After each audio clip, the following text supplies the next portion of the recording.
Hipokrat je rekao, neka vaša hrana bude vaš lijek, a vaš lijek neka bude vaša hrana. U toj rečenici mogao bi se sažeti rad jednog od pionira pokreta sirove hrane, Johna Fieldera, koji je iz preko 80 godina neumoran u svom radu. Osnivač je Akademije prirodnog življenja u Queenslandu u Australiji i prepun iskustava s procesima prirodnog isciljivanja. Sve je sažeo u nekoliko principa. Zdravlje je prirodna ravnoteža, a organizam ima tendenciju da se sam iscijeli. Procesu prirodnog iscjeljivanja treba se vjerovati bez želje da ga se kontrolira, te pritom treba imati u vidu činjenicu da većinu energije naš organizam troši na probavu. Ako ga potaknemo da prištedi tu energiju, ostaće više energije za procese iscjeljivanja. Desetljeća prakse Johna Fieldera dovela su do sirove hrane. Neminovno je bilo da se jednoga dana nađe i ovdje, na rubu znanosti.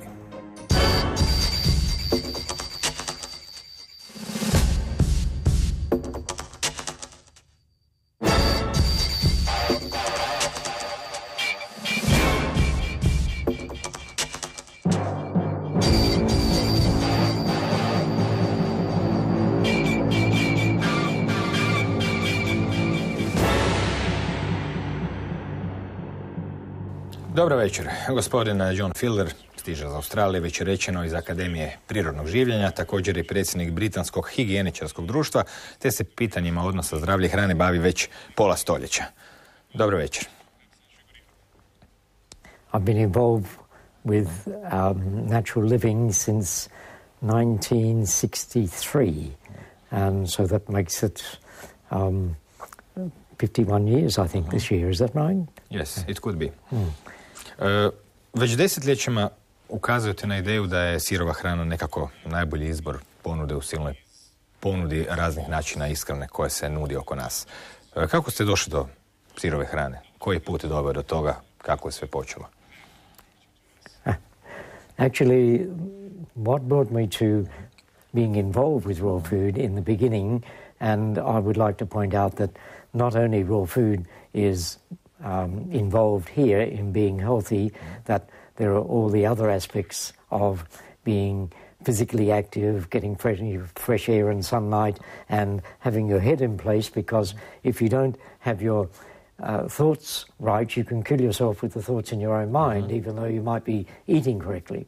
But beside that, myself, when I was very young and much earlier than I can remember, I became ill, and I had continual bouts of bronchitis and migraine headaches, which gradually became worse and worse until at the age of 28 they were virtually chronic.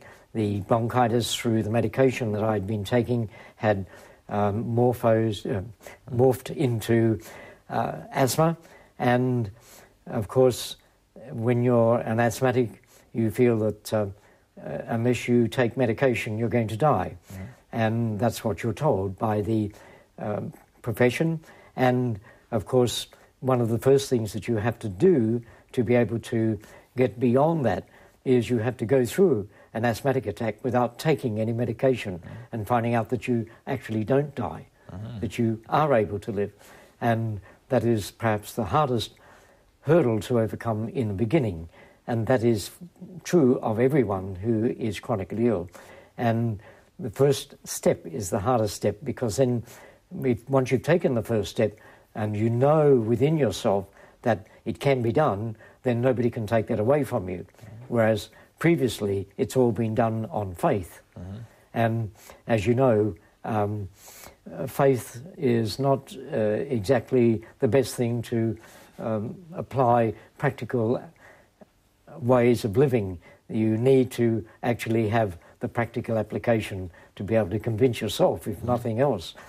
And so having come to the age of 28 and then coming into contact with the way of living that I now follow and espouse, that and finding out that I could reverse the process instead of, as most people expect in their life under orthodox treatment, to gradually become worse and worse and worse until eventually you die, I was able to reverse the process and become better and better and better. And this occurred in such a way that I could see that it had the potential not only for myself but for many, many people out there in the world. And I was at a stage in my own life where change was required because I had a young family growing up, and my wife was complaining because I was involved in an occupation which was taking me away from home for long periods of time. And she said, your children need you. They need the father to be there as well as only the mother. And of course, I agreed with that. And so I was looking for some way of changing my profession. And this seemed to be an ideal opportunity to perhaps study the aspects of health and to be able to then change my direction and to be home with my children and to help with their upbringing in a more natural way or natural environment for them too. And so I then made inquiries and found that I could study certain things like osteopathy, chiropractic, naturopathy, and so on, and natural hygiene. And so I went and I'd studied those disciplines and became proficient in them and set up myself in professional practice. Spomenuli ste da ste se izliječili od kroničnog bronhitisa i astme.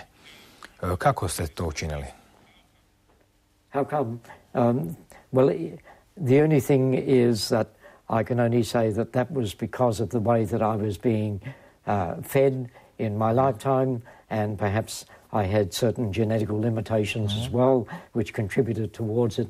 And of course, the way that I was being fed was traditionally what is considered in Australia as traditional was 3 veg, as they say, 3 vegetables and meat. And that was your meal. And that was accepted as being such. And so the outcome of that seemed to be the main causative factor, because as soon as I changed that and moved away from that particular way of eating, as well as becoming more physically active externally and in more fresh air and sunlight and so on, that I was able to reverse the situation. Danas na svijetu doista ne nedostaje raznih škola, metoda i principa ishrane. Na neki način, s druge strane, u medicinskim školama nutricionizam nije toliko prepoznat kao lijek koliko bi mogao biti prema tradicijama koje govore da je hrana zapravo lijek.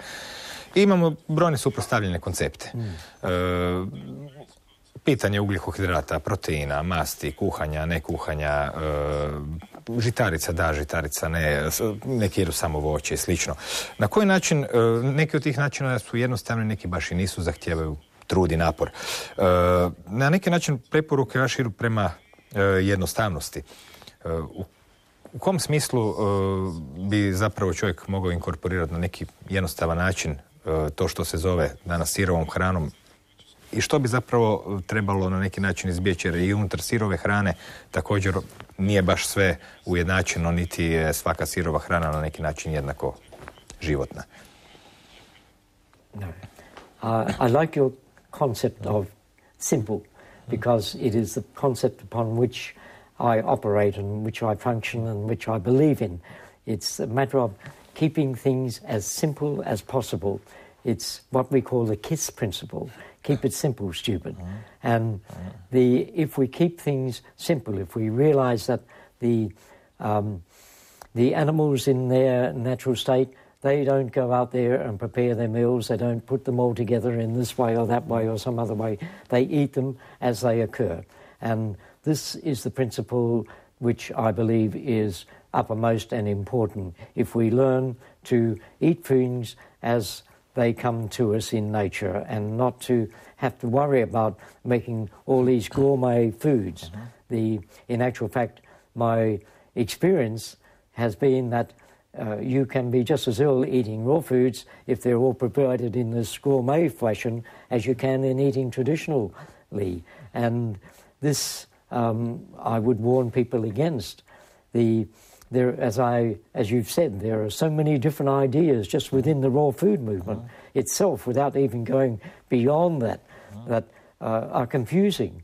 But if you can just focus on keeping it simple and going out there and being able to just sit down and, if you want to, if you felt like it, just to eat the head of a lettuce or to eat a carrot or to eat an apple as you picked it off the tree or whatever, then that is the ideal.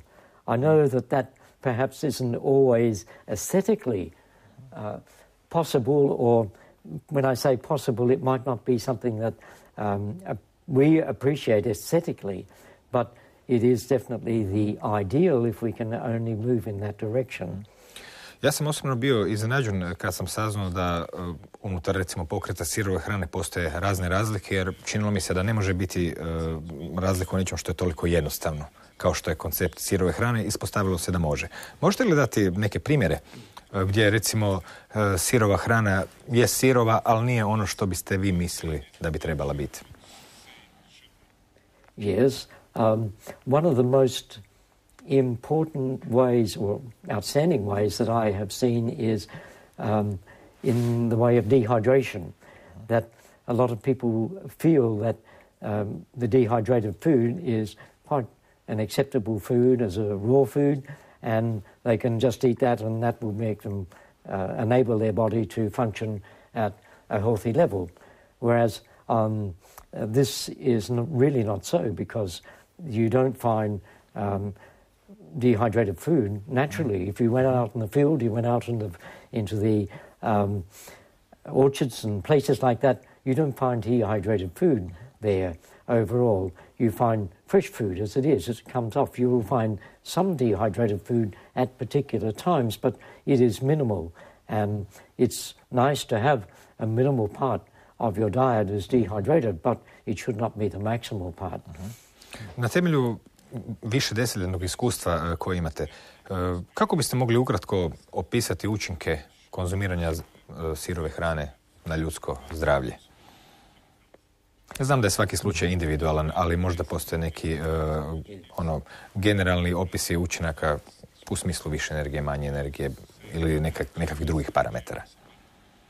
Yes, I could really, perhaps the easiest way is to say that the people that come to me asking for my advice, that 70 to 80% of them are people who have been through the medical system and have been told there's nothing more we can do for you, or they themselves have said, well, I'm not getting anywhere, I need to move away from this and I need to do something else.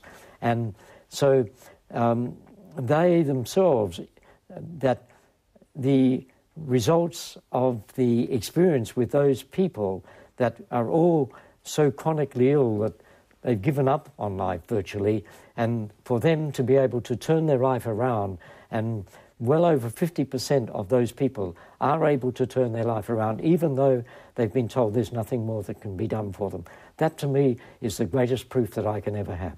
A što se tiče zdravih ljudi koji znači nisu otpisani, kakvi su učinci sirove hrane na njihovo životno stanje?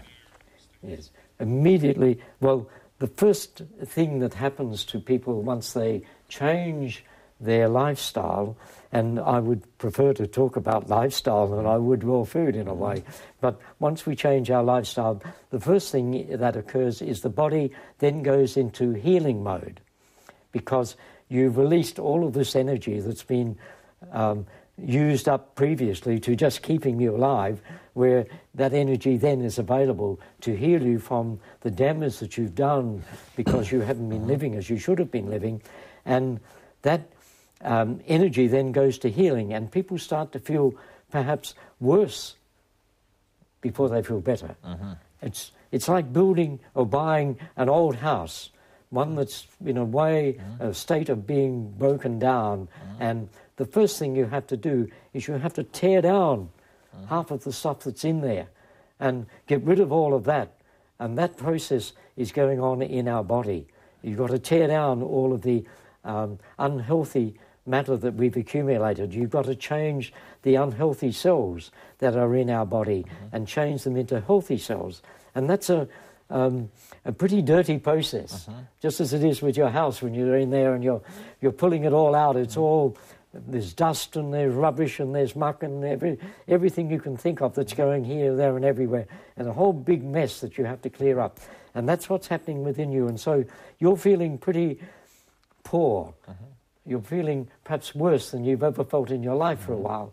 And this can go on for 3-6 months or so, depending upon how old you are and how badly you've lived beforehand. And then you find that gradually, slowly, you start to feel better and better and better. That happens very slowly, but that takes 3 to 6 months for that process before you start to feel that way. And that can be rather hard for people. You see, that's the time of faith. That's where we have to live by the faith. And then, once we've experienced it, all of a sudden, these people find that they start to feel better than they've ever felt in their life. They start to be able to do things that they thought they'd never be able to do again. Jeste li se ikad pitali zbog čega je toliko u ljudskoj tradiciji ukorijenjeno kuhanje hrane? Naime, u ideji sirove hrane ima toliko nekakve elementarne jednostavnosti i logičnosti. Svi znaju čisto intuitivno kako to izgleda kada je nešto svježe, da samo život hrani život i slično. Međutim, ipak mi nalazimo termičku obradu hrane posvuda po svijetu i kao što ste rekli, mnogi ljudi smatraju u mnogim regijama da je to nekakva tradicija stara i slično. Naravno da s kuhanjem nije nepoznato da se već na kemijskoj razini neke tvari raspadaju, nestaju i slično. C vitamine ne može izdržati 40 stupnjeva i slično. Kako je onda na neki način ljudski rod ušao u tu tradiciju kuhanja koja s jedne strane oduzima i više vremena, a s druge strane očigledno se ponešto i gubi u tom procesu, a ipak je sve prisutno?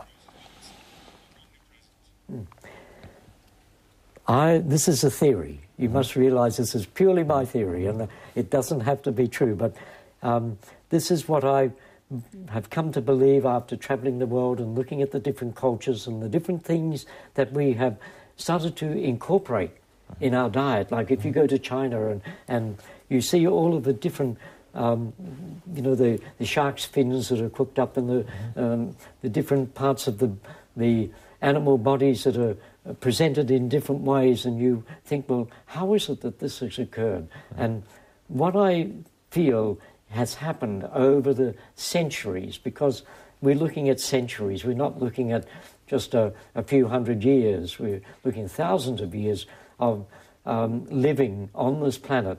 And over that time, we've had periods when there's been plenty of excess of food. Then there have been periods also when there have been droughts and there's been no food. And what I believe is that we have experimented over the time and found different ways of preparing foods which normally wouldn't be eaten overall, which they traditionally, perhaps in the beginning, were not considered as food. But because there's been a shortage of food, we have looked to see how we can prepare this food so as it can be eaten overall. Like there are a lot of foods that you may know or you may not know that require to be soaked before for X number of hours to get rid of certain toxins that are in them, alkaloids and poisons, if you like it that way, and then have to be cooked before they are acceptable for us as foods.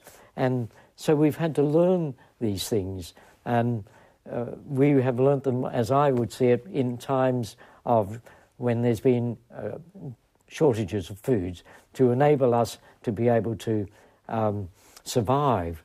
You know, when there's no food or whatever food that is there is in a state of fermentation, it's breaking down, how do you use it? So it's this experimentation of, and gradually that has taken over and become the main part of our life. That's my theory. Teorija ima određene logike. Ne možemo naravno znati je li točna, ali to nije ni predmet ovog razgovora, nego radi se o tome da postoji jedna stavka u ljudskom tijelu koja se često previđa, a to je činjenica koliko naša probava zapravo troši energije. Naravno da mnogi koji su se odlučili postiti, na kraju krajeva u katoličkoj tradiciji petak je dan posta i slično, se osjeća uvijek lakše i ugodnije i post nije nešto što je nepoznato u ljudskom društvu. Međutim, u kojoj mjeri sirova hrana štedi energiju probave? Znači nešto što nije u stvari post, koje se inače ljudima često puta i preporučuje da periodično svakih toliko dana ili tjedana jedan dan ne jedu, od toga će svakom biti samo bolje da se malo detoksificira i slično. Kakav je odnos sirove hrane i energije koju organizam troši na probavu? Well, if we realize that firstly raw food is basically, as I understand it, the only food which is recognized by the body as food as such. When we introduce cooked food into our body, we increase the white blood cell count of our body and into a condition which is called leukocytosis to deal with the extra load that the body is being placed upon it by the introduction of the cooked food. It takes so much more energy for the body to deal with the cooked food. And so when we introduce raw food, you release all of that energy. And that energy then is then available for the body to deal with any harm that is done to it, which it wasn't able to deal with previously. I'm not sure that answers your question. Odgovorili ste. Upravo je to bilo pitanje. Vratit ćemo se nakon priloga na neke koncepte i ideje vezane uz mogućnosti tijela da se samo iscijeli. U međuvremenu do sad jesmo saznali ponešto o ideji sirove hrane. U sljedećih nekoliko minuta raspitali smo se kod onih koji su se u tome našli. Kako se to zbilo za njih, kako su se uopće upoznali s Johnom Fielderom, te kako je njegovo mjesto na današnjoj karti.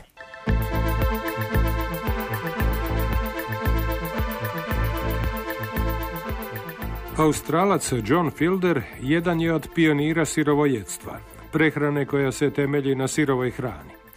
Već preko 50 godina prakticira taj životni stil. Svoja znanja i iskustva prenosi u knjigama, predavanjima i radionicama diljem svijeta. Čakovčanka Marijana Pontoni već nekoliko godina surađuje s Johnom Fielderom.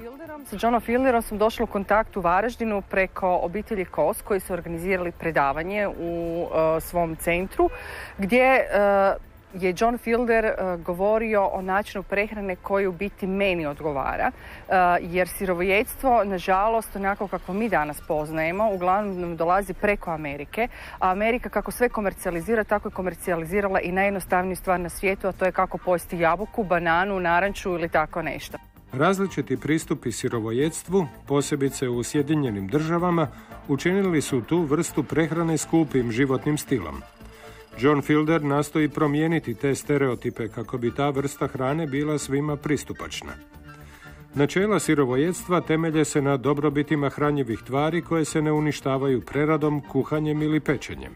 Sirovojedstvo prakticiram već, nekoliko godina. U principu ne brojim zbog toga jer imam filozofiju da kad se nešto broji, onda znači da si ovisan o onome prije. Jednom kad prestaneš brojati, znači da si to otpustio. Ja sam za to da ljudi čim više mogu se okrenuti sirovojedstvu. Zbog toga jer ne postoji osoba na ovom svijetu koju ćemo vjeriti da je nešto brži obrok od recimo uzeti jabuku i oprati ju i pojesti ju. Čak ako je organska ne morate ju niti prati, dovoljno je malo obrisati, jel? Takvim načinom doista se dovodimo u stanje kad imaš više energije, kad možeš lakše se nositi sa svim onim što dan postavi pred tebe, bilo da si, recimo zaposlena majka, zaposlen otac ili jednostavno hoćeš imati više energije za uživati u danu. Osnove prehrane bi trebali biti bliže, ajmo reći, makrobiotičkim principima, a to znači da se hranimo što više lokalno, što više kupujemo od naših organskih vrtlara koji uzgajaju namirnice čim bliže prirodnom nekakvom načinu uzgoja, a upravo to je ono što zagovara John Fielder.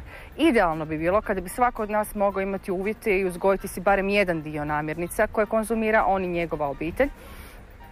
Međutim, ako to nije moguće, onda se preporuča doista povezati se sa lokalnom mrežom uzgajivača koji uzgajaju organski ili, kako John to običava reći, čini najbolje što možeš. Ako smo čim bliže jednostavnosti, ako prihvatimo da si priuštimo najbolje što možemo, onda se rješavamo i stresa, a samim tim i jednog velikog čimbenika koji uzrokuje autoimune bolesti.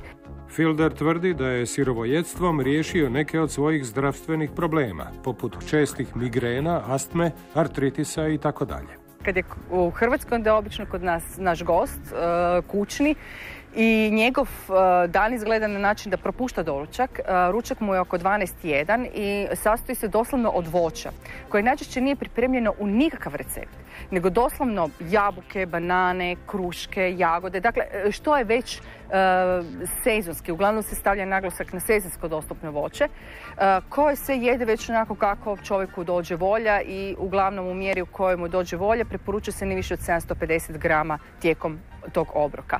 Na sjeveru Australije, u Cairnsu, u Queenslandu, Fielder vodi farmu organske hrane, gdje je smještena i njegova Akademija prirodnog življenja. John Fielder je, nakon što je sam sebe educirao dovoljno da može primati ljude i preuzimati odgovornost za njihovo zdravlje, na način da vi doista danas kad alopatska medicina, ono što zovemo tradicionalna, da je najmanje tradicionalna medicina, već od njih digla ruke i doslovno im dala nekakav rok za sređivanje zemaljskih stvari tipa 6-3 mjeseca, možete doći k njemu i oporaviti se. Dakle, on doista nadgleda vaš oporavak i ljudi često puta s njegove farme, kako on to kaže, dakle s njegovog imanja odlaze u dobrom zdravstvenom stanju, odnosno još imaju nekakvih 10, 15, 20, ima čak ljudi koji su imaju 40 godina proživljenosti nakon što im je postavljena najkatastrofalnija dijagnoza koju su mogli očekivati u svom životu. Osjetio je želju da bi htio da svugdje u svijetu postoji barem jedna osoba koja bi mogla nastaviti s takvim načinom rada, pa je pokrenuo akademiju koja je internet akademija, međutim da bi se ona završila, odnosno da se stekne punopravna dozvola za obavljanje i prakticiranje prakse kako prakticira John Fielder, potrebno je 6 mjeseci provesti baš kod njega na imanju. Aktivan je i kao predsjednik Britanskog naturopatskog društva, koje promovira život na prirodnim načelima. Ne alternativna medicina, već alternativa medicini. Jedna je od Fielderovih izreka. Taj slogan se u biti odnosi na to da cilj Johnovog djelovanja, cilj njegovog rada nije da kad nam se dogodi recimo da razvijemo visoku temperaturu ili gripu, što se najčešće boljetice, ajmo one najblaže uzeti, da onda se okrećemo tome kako sniziti temperaturu, kako zaustaviti curenje iz nosa ili kad su alergije kako maknuti simptome. Ne, on se ne bavi tim. On govori promijeni način života i simptomi će sami nestati. Ono što je zanimljiv podatak, evo čisto još malo da podvučem ovu razliku između amerikaniziranog pristupa sirovoječstvu i Johna Fieldera, jest da sam prije par mjeseci naletjela na čovjeka kojeg zovu djedom sirovojedstva u Americi. Taj čovjek je u sirovojedstvu nekakvih 30 i nešto godina. John Fielder je sirovojedac 50 i nešto godina. Tako da, toliko o tome. Mislim da jednostavno je to osoba koja je skromna, koja zna što radi, koja to jednostavno radi, manje je posvećen marketingu, a doista je posvećen onome što zagovara, o čemu podučava. Znači, promijeniti životni stil, pomoći ljudima da promijene životni stil i to je ono po čemu je, vjerujem, sve i bit će sve poznati u svijetu.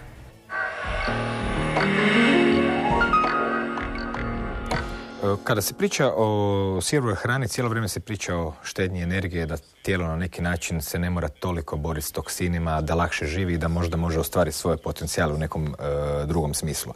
U stvari to nas dovodi na jednu temu koja je danas sve prisutnija, to je tema samoiscijeljenja. Na neki način ljudi su više uviđaju da jedino pravo iscijeljenje je samoiscijeljenje i to nije toliko zapravo neobično. I sami ste u razgovoru jednom rekli, kada porežete prst, on zacijeli sam, a mi možemo eventualno staviti flaster.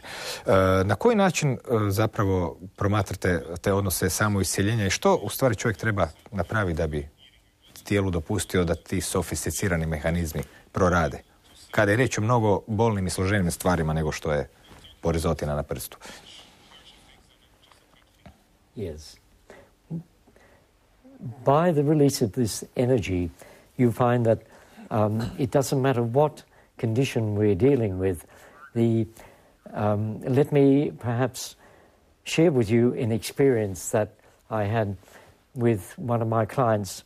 And this client and her husband went to New Zealand for a holiday, and they were in a motel room, and a car came through the wall of the motel and pinned them on the other side of the room against the opposite wall. The husband wasn't greatly damaged, but the wife, her legs were crushed, and because they were clients of mine, they immediately rang me from New Zealand and asked me what should they do. And they were already in the hospital at this particular time. And in the hospital, they were wanting to amputate both of the wife's legs. And I spoke to the surgeon about the situation and was able to get a better idea of it. And I said to him, I said, well, from my viewpoint, that it would be wonderful if you would be happy for my client to fast. That is, to not eat anything, and also that if you would be willing to just leave it for a few days and see what the results are, and before you make any move towards surgery. And we discussed this quite in depth, and eventually he said, no, I can't agree to the fasting. And I said, well, the next best would be if you would just allow my client just to drink juice and fruit juice.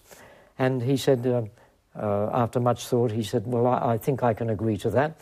And I said, well, what about the surgery? He said, well, I think that one leg definitely has to be amputated. And he said, I'm willing to think about the second leg. Well, the outcome was that one leg was amputated and the other leg was left, and the lady today still has her leg and is still able to be mobile on just one leg. But the outcome was that the surgeon, because he was so impressed by the healing that occurred, because the lady was able to then to reduce her intake of food to just drinking juice, which not in our words or not in our thoughts is fasting, but it's very close to it. The healing was so outstanding that he went out and bought a juice extractor. Ovo je bio dosta drastični primjer i kao takav vrlo dobar zapravo da se raspravi to pitanje samoiscjeljenja, jer svi mi znamo da se sami iscijelimo od prehlade, od porezotina, međutim kod težih stvari na neki način se nađemo pred zidom straha i pitanjem može li tijelo doista to učiniti. U svakom slučaju bilo bi još zanimljivo kada pričamo o prehrani i školama prehrane razmotriti pojmove kao što su recimo vegani ili frutarijanci, drugim riječima pričamo o ljudima koji su se odredili samo za jednu vrst namirnice ili su neke potpuno isključile. Što vi mislite o veganima, frutarijancima, kakve su iskustva sa njima i sa tim školama prehrane? Jesu li one doista takve da su potpuno dostatne za čovjeka ili imaju i one nekih svojih manjkavosti? In the beginning, when I was first beginning in practice, of course, I had no real understanding of veganism, fruitarianism, except from the literature that was available at that particular time. And over the years, of course, I went through periods of experimentation myself to find out how it affected me, because to me, that is really the only true way that I'm going to know anything about this. And the initial experimentation that I had on myself was fairly positive, but not entirely positive overall. I wasn't completely happy with the results, and never, not to the point of where I was willing to embrace that as my modicum of operation or advocation to my clients. And then over the years, with the experience that I had with my clients, many of whom were vegans and fruitarians or aspiring vegans or aspiring fruitarians, was to the effect that it is not particularly applicable to population as a whole, that there are people who just cannot be fruitarians or vegans successfully, that if they try to be, that the outcome, the eventual outcome, if they really push it hard, will be that they will die. in actual fact. And I have seen this occur. I've seen children that have been born with brain damage. I've been women, ladies, mothers that have been unable to become pregnant because until such time as they have gone back and started using some form of animal product in their diet. And so all of these things have made me, you might say, rather conservative in regard to my approach to veganism and fruitarianism, and I feel that all I can say is that it just doesn't work for many people, and so if you're having problems, you must look elsewhere, or else you're likely to cause yourself irreparable damage, even to the point of killing yourself. Što mislite da nedostaje tim ljudima za koje možda takav način prehrane nije odgovarajuće, naravno svako individualno, ono što za nekog radi savršeno, za drugog možda i ne. Što je njima u stvari mislite da je nedostajalo? Well, traditionally it is considered that the lack is in vitamin B12. Now, I could not say that I disagree that B12 can be a limiting factor, and that particular factor is not right.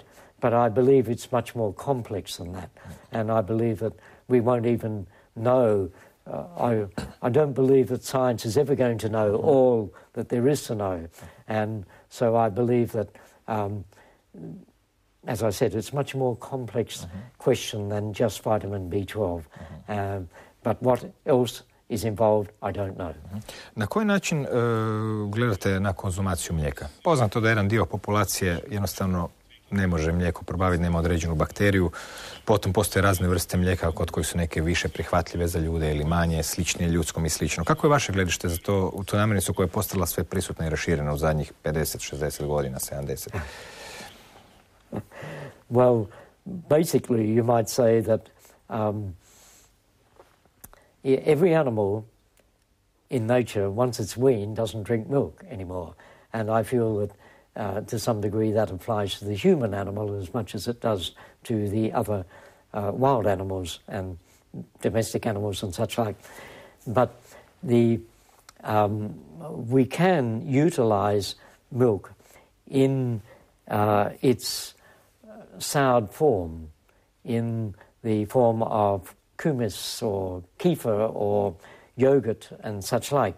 But this must be made from unpasteurized milk. It must not be made from pasteurized milk, because that really doesn't produce the traditional forms of kefir, kumis, yogurt, whatever.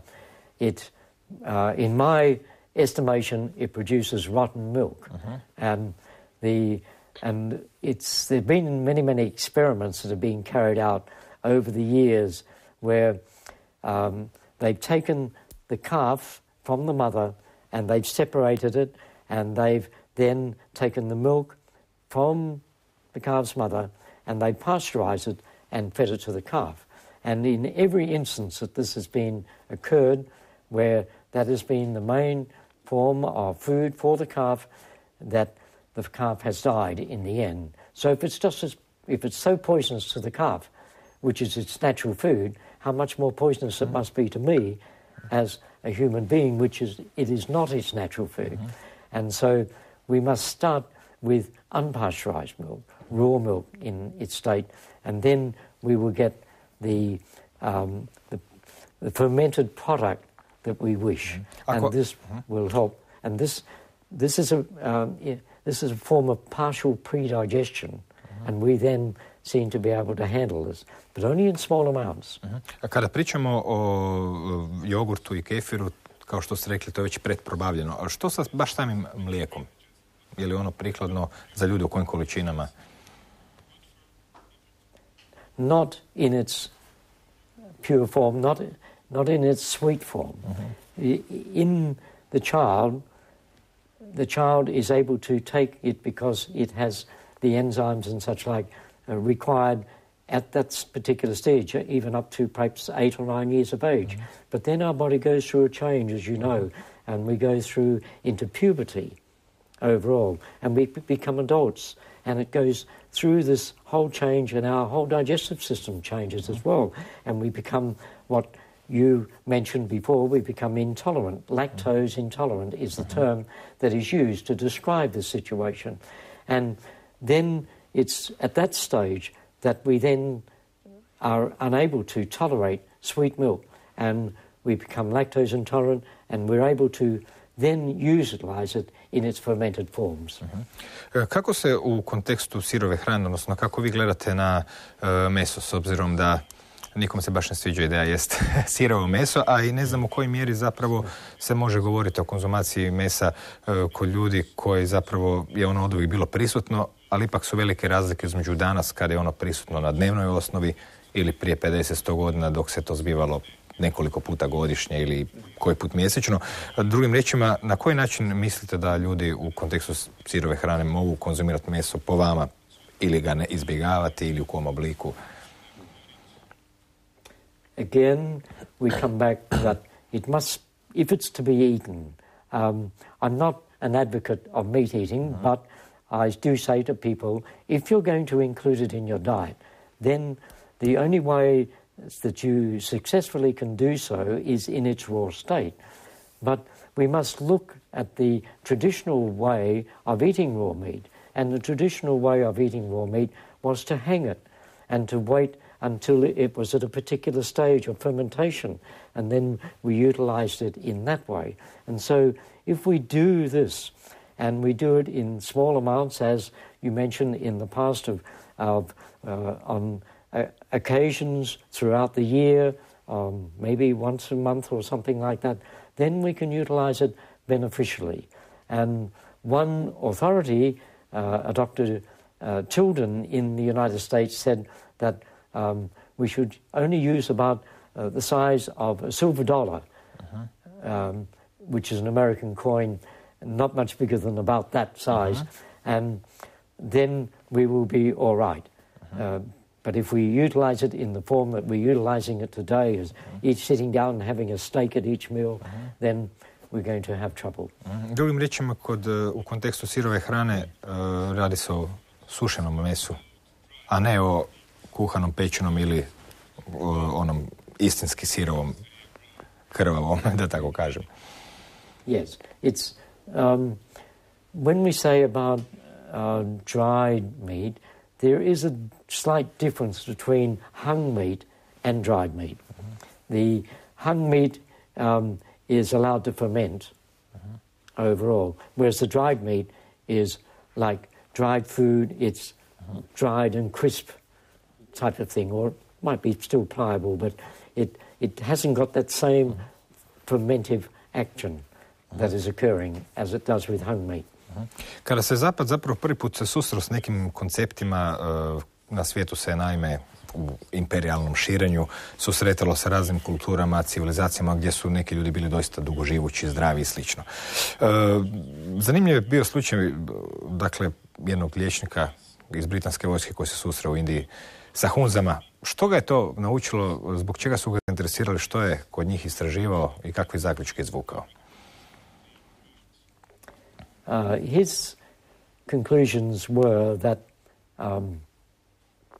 foods should be eaten in their simple, natural state as much as possible, that they shouldn't be eaten to excess, and that meat should only be utilized on very special occasions throughout the year. And what he found was that these people were exceptionally healthy in the way of long life. They claimed people of living up to 120 years of age, and he utilized these people as carriers because the normal carriers did not have the strength of these people. And what he described was very outstanding, that when the members of the army, their carriers, that they would be climbing up mountainsides and they would fall with exhaustion. But these other people had so much strength that they would not only pick up the burden of the carrier, they would pick up the carrier too and put him on his back and carry him and his burden up the hill as well when these other people had fallen from exhaustion. And he thought that was a very outstanding instance of the benefit of this way of life. Dobro, taj čovjek je u stvari bio, pokušavao napraviti britanske vojnike jednako izdržljivima kao domaće stanovništvo. Danas bismo mogli, probati na kraju emisije vaš koncept odnosa hrane i zdravlja možda sažeti u nekoliko postulata.